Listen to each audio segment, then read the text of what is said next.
His customer was experiencing problems with similar tires, so I offered our solution. They were running a little bit different style tire. Ours actually gives a little bit more sidewall, which helps with the comfort that's needed.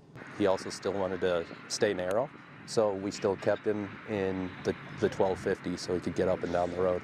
Rideability, whether it's across the field or across the road, rideability is a huge deal. Comfort, soil compaction is another thing.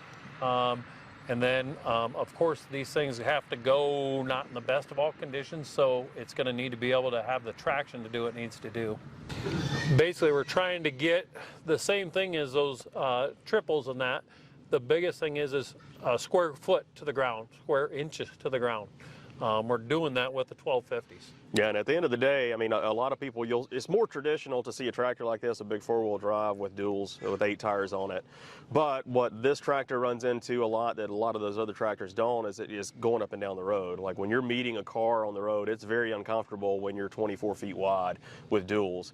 You can get a very similar footprint at least, and you can get the flotation and traction with this giant single versus the traditional dual setup that most farmers go for. You know, we're all about, again, partnering with Alliance, getting scales out here. There's just not a lot of companies that are able to do that. Being able to call them, do that, we're able to get that down to the lowest air pressure that relates out to the field, more yield in the field next year for them. If this tractor's not running, it's not making money. A flat tire doesn't do anybody any good. So what these tires built with, it's built with steel belts. The steel belts go side to side. It helps make sure that the tire dissipates heat when they're running up and down the road these long distances. It also adds a layer of puncture resistance to the tire just to give it a little bit more durability. The tire is also designed with stubble resistant rubber compounds because this tire does go through. It's a nice wide tire. It's going to hit several rows where corn stalks were, and the corn stalks are harder now than they ever have been.